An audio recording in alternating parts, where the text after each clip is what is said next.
bicara tentang promil ya, maka sebenarnya saya sendiri sudah lama nulis tentang promil ini waktu di zaman Twitter ya. Di zaman Twitter itu sudah pernah menulis tentang promil. Ya, saat itu Masya Allah zaman-zaman ya mungkin 5-6 tahun yang lalu lah ya, oh salah itu saya masih main Twitter. Itu hashtag pun saya masih ingat saat itu. Dan ternyata itu apa ya, sebuah kabar gembira sebenarnya. Jadi kalau kita bicara promil, kita berbicara tentang bagaimana memperoleh keturunan ya, pastinya kita tidak akan lepas dari Al-Quran ya. Pastinya kita tidak akan lepas dari petunjuk baginda Nabi alaihissalam dan kisah-kisah para salafus soleh. Maka kalau kita membahas itu semua secara apa ya, secara komprehensif ya, dan digabungkan dengan keilmuan yang ada, maka sebenarnya mudah. Saya mengatakan kenapa mudah, karena subhanallah, orang-orang yang mengikuti promil-promil di JSR atau mungkin di akun saya itu tidak ada waktu sampai setahun ya, seingat saya, yang saya dapatkan testimoni sih, itu nggak sampai 1 tahun ya. Ada yang 3 bulan, ada yang 6 bulan ya. Saya nggak tahu tadi apakah sempat ada testimoni dari mereka tadi. Kalau ada alhamdulillah ya, tapi kalau tidak ada mungkin Bapak Ibu sekalian, khususnya Ibu-ibu bisa membaca itu di beberapa postingan-postingan yang saya share atau mungkin di akun-akun yang mensupport saya.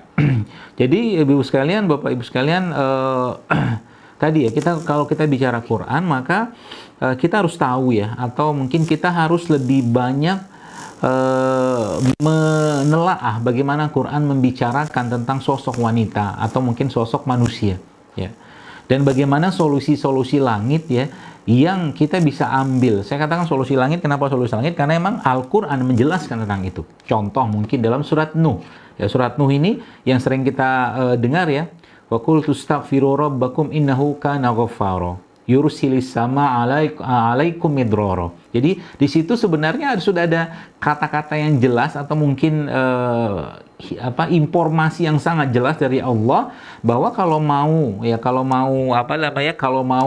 memperbanyak keturunan atau mungkin mendapatkan keturunan ya perbanyaklah istighfar. Ya, itu yang pertama. Di situ juga, dan selain dapat keturunan, di situ Allah memberikan janjinya juga kita akan mendapatkan harta, ya kan gitu, kebun yang luas, gitu ya, seperti itu. Nah, itu salah satu ya,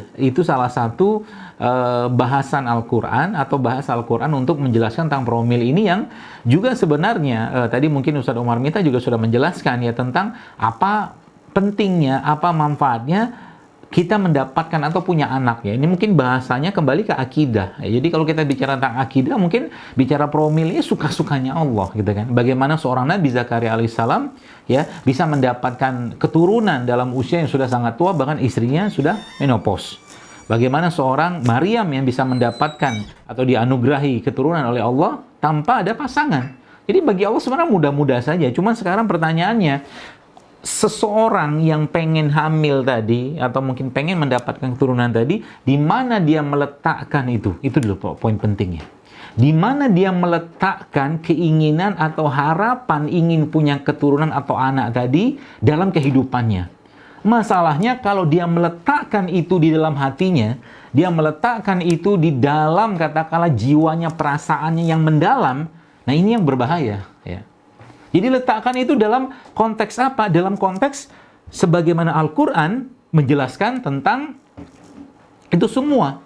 Ya, Al-Quran menjelaskan bahwa istrimu, anak-anakmu bisa jadi musuh. Atau mungkin bahasa lain Al-Quran menjelaskan bahwa wal hayatud dunya illa mata'ul ghurur. Bahwa sesungguhnya kehidupan dunia ini ya main-main aja lah. Perhiasannya, termasuk anak-anak juga, karena itu bagian dari karunia, anugerah yang Allah berikan kepada siapa yang Dia kehendaki. Itu poin pentingnya. Sehingga keinginan punya anak ini, Bapak Ibu sekalian, teman-teman sekalian, jangan pernah dimasukkan ke dalam hati, ya, ke dalam perasaan, ke dalam keinginan yang mendalam luar biasa, sehingga nanti bisa mengganggu keimanan. Ini pesan pentingnya, ya, pesan pentingnya. Kalau Allah mau kasih, pasti kasih, tenang aja. Jadi tiap hari itu kita happy aja, banyak minta ampun, istighfar, banyak sedekah, seperti itu, ya. Nah, ini bagian dari konsep akidah. Ya, kalau akidah ini kita sudah pahami, Bapak Ibu sekalian, maka asik kita, aman kita, tenang kita. Nggak pusing-pusing kita. Ya, sehingga ada waktunya sudah memang Allah merasa ini saatnya hambaku dikasih, kasih aja dengan sangat mudah. Bahkan mungkin sekedar minum madu, tapi hatinya sudah lebih terpaut dengan Allah, hatinya justru lebih terpaut dengan amal ibadahnya, zikirnya, sholatnya, puasanya, sodakohnya, sholat malamnya, semua diperbanyak. Tapi bukan cuma sekedar untuk mendapatkan anak. Terlalu kecil kalau cuman sekedar ibadah-ibadah itu dikerjakan untuk mendapatkan atau memperoleh anak saja. Boleh nggak minta sama Allah dengan doa? Boleh, tidak masalah. Silakan saja dengan doa. Kita mungkin sodako, ya Allah mudahkan dengan sodako ini menjadi wasilahku untuk bisa punya anak. Boleh, tapi terlalu kecil permintaan itu kalau cuma bicara tentang keinginan punya anak. Gitu ya. Nah ini hal seperti inilah yang harus ada dalam benak kita sehingga kita buang semua perasaan-perasaan yang hubungannya sama duniawi dulu. Ya, kita letakkan itu di mana? Di tangan sajalah. Ya, kita letakkan itu bukan di hati kita. Sehingga nanti apa? Kalaupun nanti Allah kasih, kita udah anteng, maksudnya nggak terlalu hebohnya luar biasa. Sebab apa? Nanti masalahnya misalkan 12 tahun nggak punya anak. Subhanallah, ya. Tiba-tiba Allah ambil anak itu, ya. Allah lebih sayang dia. Lalu si ibu dan orang tua atau mungkin si bapak ibu anak ini akhirnya gara-gara Allah ambil itu dan kecintaan mereka yang luar biasa kepada Allah Azza wa Jalla atau kepada anak tadi, itu membuat mereka akhirnya depresi. Membuat mereka akhirnya apa? Macam-macam lah hal-hal yang berhubungan dengan baperan segala macam. Jangan dulu sekalian. Ya, sebagaimana kisah Nabi Ibrahim, ya, Masya Allah, kita bisa belajar dari situ. Ya, jadi rahasia promil itu letak sebenarnya dasar utamanya adalah bagaimana kita meletakkan keinginan kita memiliki anak atau mungkin mendapatkan keturunan tadi di dalam katakanlah bingkai kehidupan kita atau dalam diri kita. Apakah kita meletakkannya dalam hati atau kita meletakkan dalam tangan saja? Karena toh tadi Ustadz Umar Mita juga menjelaskan, toh peluang untuk mendapatkan anak itu atau mengerjakan kebajikan dalam rumah tangga itu sangat banyak, bukan hanya punya keturunan. Gitu loh. Jadi kalau itu kita pahami dan kita lepaskan, kalau mungkin bahasa let it go gitu kan, buang dulu perasaan itu yang terlalu kuat terhadap itu, Bapak Ibu sekalian, maka insya Allah tenang aja. Ya, Allah akan kasih. Allah akan dengan mudah kasih. Saya katakan wallahi, demi Allah. Banyak teman-teman yang ngikut promil dan baca-baca postingan saya. Kalau Anda tanya sama mereka apa sih yang dimakan, nggak ada yang sama. Coba tanya. Ada yang makan minum kunyit, ada yang makan ini segala macam. Nggak ada yang sama satupun. Artinya apa? Bukan masalah ininya. Paham ya? Bukan masalah apa yang mereka makan. Tapi bagaimana mereka meletakkan itu, yang meletakkan keinginan punya anak atau keturunan tadi itu di dalam kehidupan mereka. Seperti itu, ya. Nah, tapi saya akan berikan poin-poin pentingnya. Bagaimana kita bisa berusaha, bagian dari ikhtiar atau bagian dari doa atau mungkin ya hal yang kita pengen kejar dalam hidup berupa promil ini. Apa sebenarnya poin-poin penting yang kita bisa lakukan? Nah, ini insya Allah sebenarnya ada rahasianya, ya. Alhamdulillah saya dalam perjalanan saya berkecimpung lah di dunia tibu nabawi, ya, atau mungkin sekarang kita membahasakannya jurus ya Rasulullah seperti ini ya. Itu ya saya mencoba merangkum itu maksudnya hal-hal yang berhubungan dengan apa yang saya pelajari ya. Kemudian di dunia kedokteran, kemudian saya mencoba menghubungkan lagi dengan apa yang saya pelajari di dunia non kedokteran gitu kan, dunia katakanlah tradisional lah misalkan seperti itu yang kalau boleh disebut, bukan katakanlah di dunia sana sebutnya non tradisional seperti itu ya. Dan ternyata hasilnya tuh Masya Allah sekalian. Ya, nah lagi-lagi konsepnya adalah apa yang Allah jelaskan dalam Al-Quran. Pertama, ya saya mau nggak pakai slide karena kalau pakai slide nanti panjang. Ya saya kasih poin-poinnya aja. Yang pertama adalah di surat Al-Baqarah ayat 223 Allah katakan bahwa istrimu adalah ladang bagimu. Itu poin pentingnya. Oke ya. Al-Baqarah ayat 223. Allah menjelaskan di situ bahwa istrimu adalah ladang lempatmu bercocok tanam, bisa kamu datangi kapan saja kata Allah. Itu yang pertama. Yang kedua, dalam surat Al-Mu'minun Bapak Ibu sekalian, ya. Allah katakan di situ walaqad khalaqnal insana min sulalatin min tin, dan kami ciptakan manusia dari tanah. Jadi ada dua kata itu, ada ladang, ada tanah. Jadi manusia itu konsistensinya ya tanah gitu kan, dan istri itu ibarat ladang, tempat bercocok tanam suaminya. Nah, dua pesan ini Bapak Ibu sekalian, teman-teman sekalian, ya kita bisa rangkum nanti, kita bisa ramu, kita bisa kawinkan. Ya, kita bisa kawinkan dengan sebenarnya bagaimana sih cara promil katakanlah sesuai dengan kaidah Islam yang diajarkan oleh Allah Subhanahu wa taala dan katakanlah dicontohkan katakanlah atau mungkin disunahkan oleh Nabi sallallahu alaihi wasallam. Ya, dan ternyata itu simpel sekali. Kalau kita bicara ladang, ya, kalau kita bicara ladang dan tanah, ya ladang itu kan tanah, gitu kan. Maka Anda bayangkan ada tanah seperti ini, kemudian ada bibit yang mau ditanam, ya, ada bibit yang mau ditanam. Jadi bibit yang mau ditanam ini tidak akan bisa ditanam di suatu ladang atau lahan. Jadi kalau lahannya nggak siap, gitu, yang pertama. Yang kedua, bibitnya pun kalau bibitnya nggak bagus nggak bisa tumbuh di sini, gitu ya. Jadi baik itu bibitnya, baik itu baik itu bibit, baik itu ladangnya, dan yang menanamnya.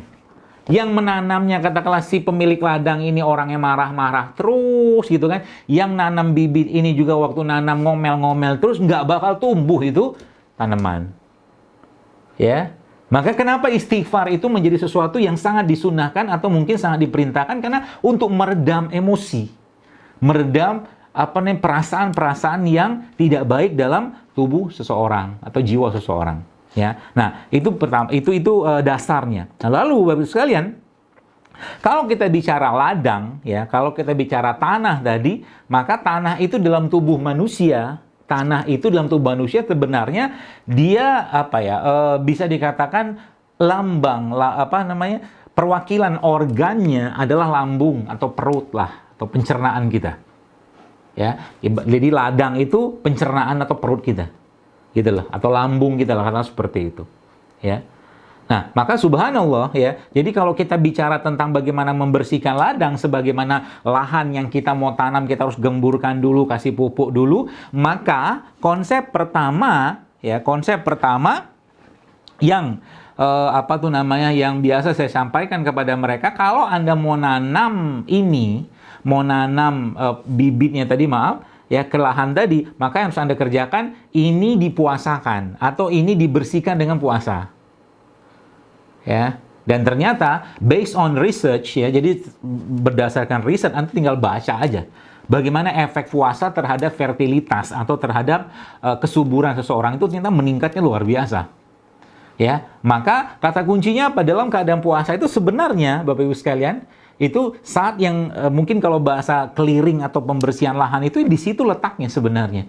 Baik itu si suaminya atau mungkin istrinya atau suaminya sama-sama. Dan yang terjadi ketika orang berpuasa, apa yang terjadi Bapak Ibu sekalian? Yang terjadi adalah jiwanya tenang. Orang puasa nggak mungkin mengumpat-umpat. Orang puasa ya jelas nggak bisa makan, dan nggak bisa makan pada waktu tertentu, dan tidak makan itu adalah cara tubuh untuk membersihkan sel-sel yang sudah rusak. Pernah mungkin mendengar kalimat atau kata autofagi, ya? Autofagi itu adalah tubuh kita bisa memakan sel-sel yang rusak. Catatannya apa? Kalau kita lapar, kalau kita puasa, itu tidak akan bisa terjadi kalau tubuh dalam kondisi perutnya kekenyangan. Gitu loh. Seperti itu, ya. Jadi Bapak sekalian, konsep pertama tadi bersihkan. Jadi dasar pertama bersihkan dengan cara puasa. Puasa dari apa? Ya jelas kita puasa tidak makan, tapi juga yang harus Anda pahami, Anda atau kita juga harus puasa dari yang haram. Dari yang haram. Jadi maksudnya coba dicek mungkin dalam apa yang dimakan oleh suami atau istri itu tadi, ya, atau si pasutri tadi, kira-kira itu adakah sumber makanan atau yang mereka masukkan ke dalam mulut mereka itu yang tidak halal. Kalau tidak halal, pasti akan muncul masalah. Ya, itu yang pertama. Lalu yang kedua, puasa dari yang tidak baik. Jadi kalau kita bicara bersih-bersih itu jelas-jelas lah. Kalau Anda mau bersih badannya, bersih katakanlah pencernaan atau line clearing atau mungkin usus kita tadi, ya Anda juga atau kita juga harus mempuasakan diri kita untuk tidak mengkonsumsi yang tidak baik, yang tidak toib seperti itu. Gimana mau cerita kita bisa, ini bicara ikhtiar ya, kita bicara tentang teori-teori dulu ya. Meskipun sebenarnya ya, berarti kalau ada orang, ternyata ada tuh orang yang makan yang tidak sehat lah gitu ya. Ternyata bisa juga dia hamil, ya itu kembali suka-sukanya Allah. Kita bicara tentang bagaimana memantaskan diri dulu. Ya. Ya, kenapa? Karena Allah lebih tahu ya apa kebutuhan kita, itu pesan pentingnya. Ya. Dan kita pun memantaskan diri untuk itu. Ya, jadi puasa dari yang tidak baik. Ya. Tiap hari yang dimakan bakso, mie ayam, makanan olahan. Yang saya lihat ada chatnya terakhir bahas bakso, mie ayam. Yang diingat makanan mulu ya.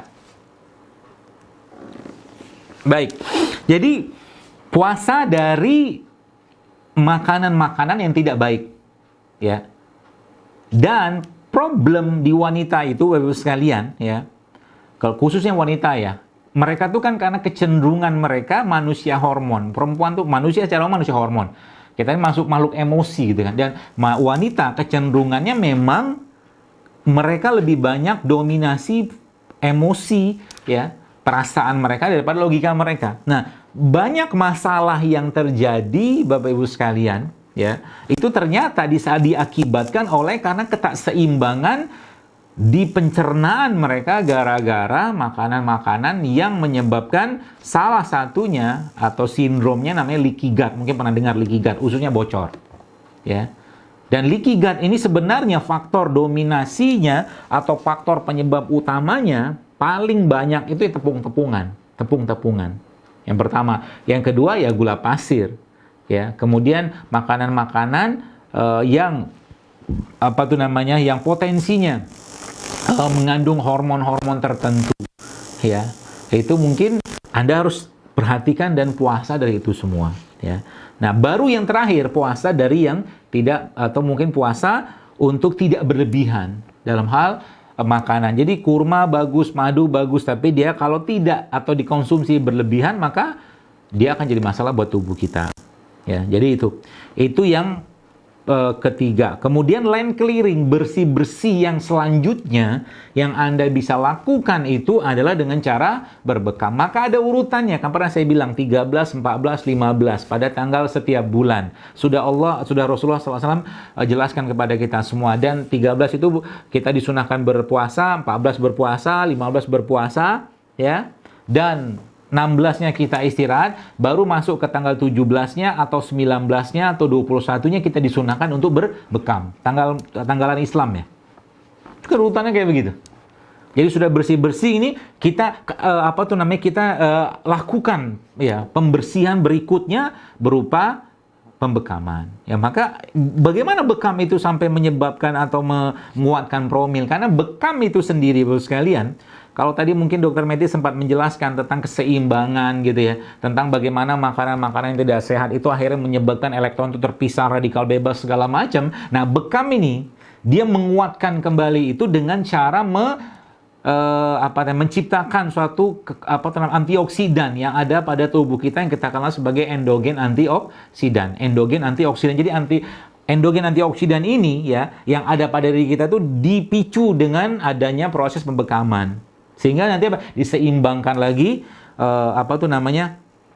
sel-sel ya elektron-elektron kita yang tadi sedang terpisah. Ya, atau mungkin kita kenal itu ya radikal bebas itu dalam tubuh kita itu, yaitu dipisahkan dikasih pasangannya. Ya, itu salah satu caranya dengan cara berbekam. Itu sebabnya Nabi kita SAW menjelaskan bahwa berbekam pada tanggal 17 atau 19 atau 21 menyembuhkan penyakit. Ya, menyembuhkan penyakit. Jadi kalau ada janji Allah atau janji Rasul pada satu kalimat Al-Quran ataupun hadis Nabi SAW, maka kita menagih janji itu kepada Allah Azza wa Jalla. Menagih. Ya, jadi contoh misalkan gini. Nabi mengatakan bahwa madu itu ada kesembuhan.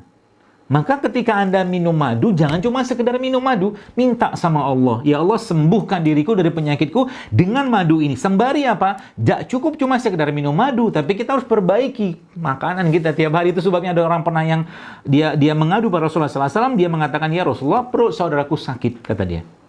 3 kali dia bolak-balik, terus Nabi bilang apa? Sampai 3 kali kan nggak sembuh-sembuh, terus Nabi bilang, perut saudaramu itu yang berdusta. Bukan madunya yang keliru. Jadi kalau kita minum madu itu pantas-pantasin juga. Tuh sekalian. Diri kita tuh dengan cara kita juga menjaga apa yang masuk ke dalam tubuh kita dengan cara mengkonsumsi makanan yang halal dan baik. Ya, tadi ya, kita tahu. Memang ada apa dengan bakso? Gitu kan? Ada apa dengan bakso? Ada apa dengan mie ayam? Kan gitu. Bukan masalah nggak boleh. Itu halal. Makanan halal. Insya Allah halal. Ya, tapi masalahnya tadi. Kalau Anda makan itu, kira-kira dia berefek nggak ke badan secara kesehatan? Ya, kalau cuma sekedar makan-makan, ya sekali seminggu, sekali sebulan, atau mungkin jarang-jarang juga, ya silakan aja. Cuma masalah tiap hari makan bakso, tiap hari makan mie ayam, tiap hari makan cilok, tiap hari makan cireng, tiap hari makan empek-empek gitu kan. Emang nggak boleh makan pempek? Boleh, boleh. Siapa nggak ada yang melarang? Cuma masalah tepungnya, Bapak sekalian. Ya, tepungnya itu, ya, Nabi juga punya tepung, ya. Tepungnya Nabi itu kan talbinah namanya, ya. Bukan tepung terigu atau tepung seperti yang kita makan sekarang. Jadi seperti itu. Nah, kemudian langkah selanjutnya, Bapak sekalian, ya. Setelah tadi kita bicara line clearing, bersih-bersih tadi itu, ya. Dan termasuk juga Anda mungkin mulai rutin berjemur, mulai rutin mengkonsumsi makanan-makanan yang menguatkan. Saya akan jelaskan di poin berikutnya, ya. Nah, baru kita mulai, kalau kita bicara ladang, setelah siap ditanami, digembur-gemburin segala macam, yang mau masang atau mungkin mau naruh bibit atau benih di ladang itu juga dalam kondisi yang fit. Nah, supaya dia lebih cepat tumbuhnya, si bibit tadi atau benih tadi, maka berilah pupuk, gitu loh. Berilah pupuk. Konsepnya gitu aja sebenarnya. Pupuk apa yang paling bagus untuk ladang kita ini? Ya sebenarnya kalau pakai bahasa umum, ya, maka semua yang Allah ciptakan, atau mungkin bahasa saya kalau di postingan itu produk ciptaan Allah, itu semuanya memiliki elektron yang berpasangan. Makanya saya bilang, yaudah makan aja semua, tapi jangan berlebihan. Contoh mungkin, bawang putih bisa bikin itu nggak? Bisa baik nggak buat promil? Bagus bawang putih. Baca aja penelitiannya. Atau mungkin kita bicara mungkin kacang-kacangan begini, ya. Ada kacang almond kayak begini, bagus nggak? Bagus, makan aja. Itu konsep umumnya. Tapi memang ada produk-produk yang memang Allah khususkan, atau mungkin disebutkan oleh Nabi kita alaihi salatu wassalam, yang memang sangat baik untuk membantu promil ini. Dan dari berbagai rangkuman tadi, atau rangkuman produk-produk itu semua, saya mendapatkan sebuah sebuah kesimpulan bahwa memang produk terbaik, ya, untuk promil ini adalah semua produk yang Allah ciptakan dari turunannya produk lebah. Berarti madu kan?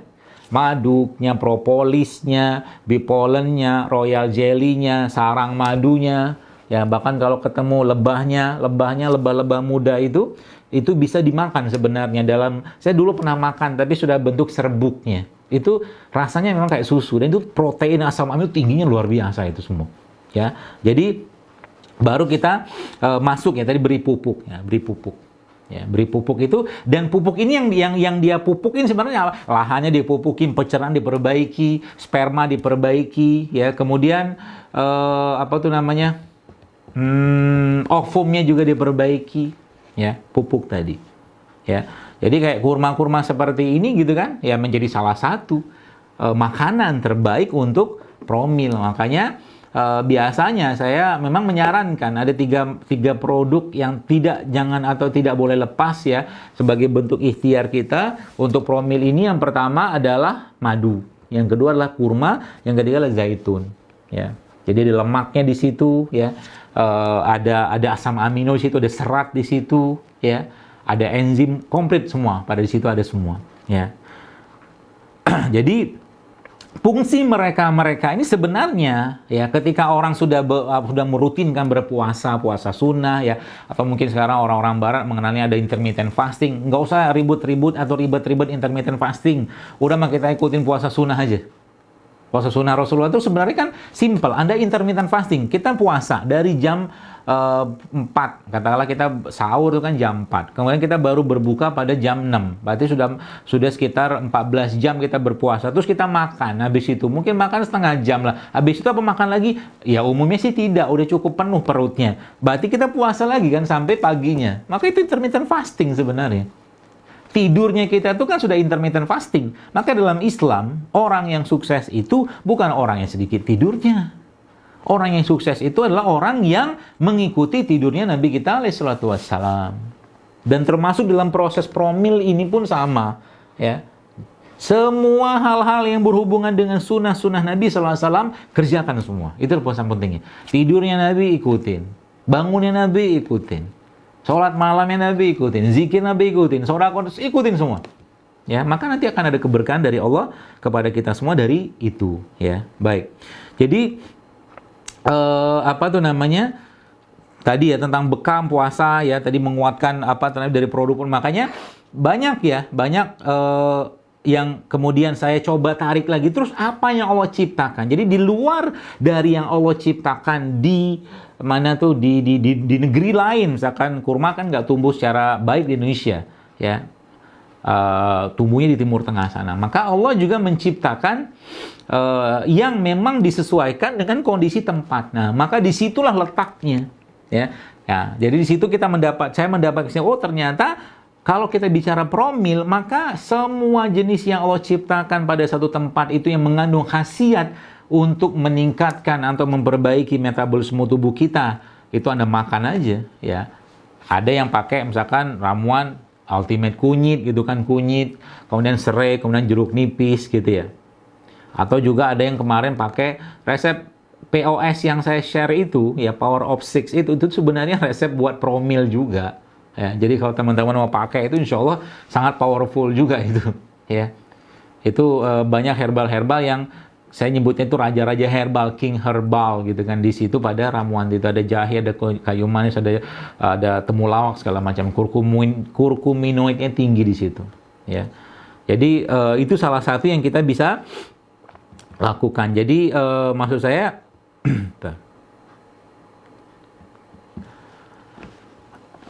jadi apa yang Allah ciptakan di negeri kita ini menjadi salah satu pilihan kita untuk bersyukur dengan nikmat Allah yang Dia berikan kepada kita semua. Sehingga ya kayak kunyit, jahe, lengkuas, serai, ini semua Bapak sekalian, ini resep promilnya gitu kan.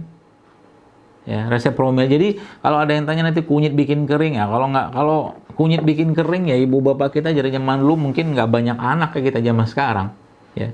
Kayak zaman sekarang kan nggak banyak anak kayak zaman saya lah gitu kan, ibu bapak-bapak kita tuh anaknya ada 5, 7 gitu kan, Masya Allah. Coba aja tanya apa yang mereka makan, ya.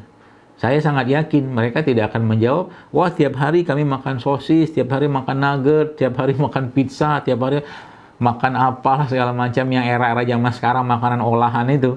Bahkan subhanallah kemarin saya lihat ada satu diskusi dokter-dokter di Amerika itu, mereka membahas tentang bagaimana produk fast food ya, dan produk-produk dairy ya, produk-produk dairy itu berbasiskan dari susu sapi peternakan itu ternyata mempengaruhi keseimbangan hormon pada tubuh manusia.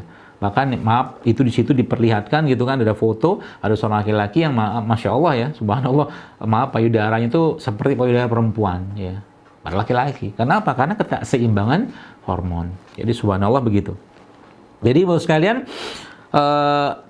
produk ciptaan Allah seperti ini ya sebenarnya kalau kita bicara pada konteks mereka sebagai supplier ion atau elektron supplier, ya maka mereka supplier elektron, ya. Tapi ya mereka juga sebenarnya makanan-makanan bagi bakteri-bakteri yang ada pada pencernaan kita.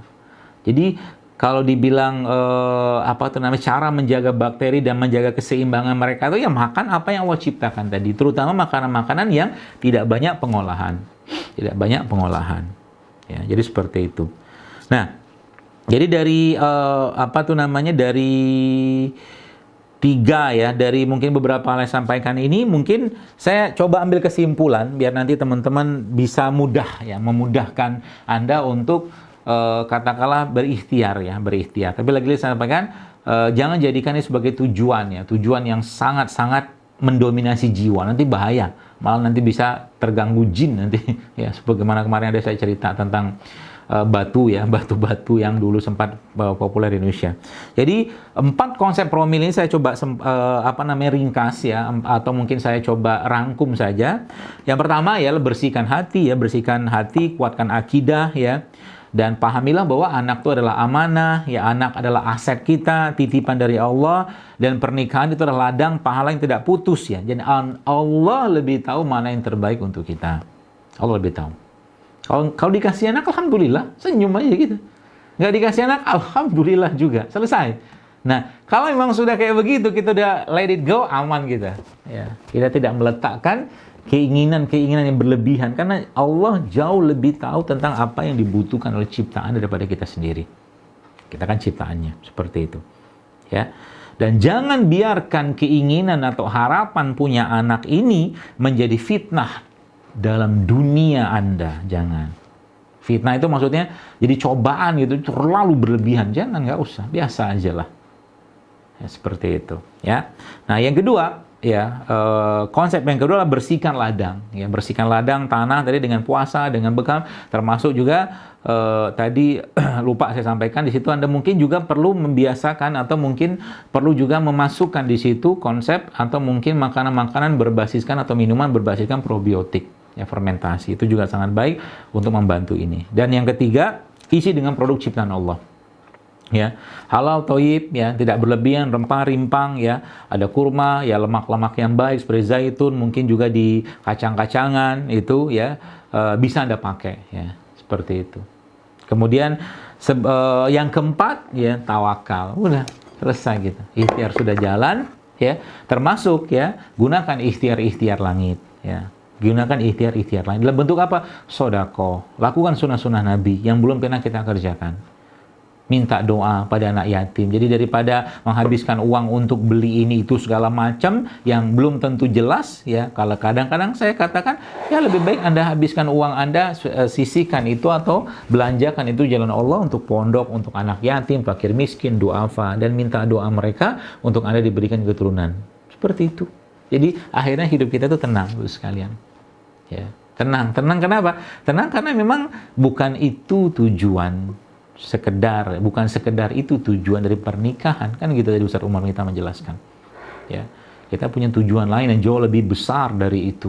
Ya, maka beberapa poin-poin ini bisa Anda pakai, ya, dan insya Allah ikhlaskan niat karena Allah, ya, dan goal akhirnya, kalaulah nanti punya anak, maka Anda atau kita sebagai orang tua harus mengambil tugas atau amanah yang sudah Allah sampaikan atau firmankan dalam Al-Quran berkaitan dengan mendidik anak, yaitu apa? Yaitu doa yang sering kita baca atau kita dengar, Rabbana hablana min azwajina wa zurriyyatina qurrata a'yun waj'alna lil muttaqina imama.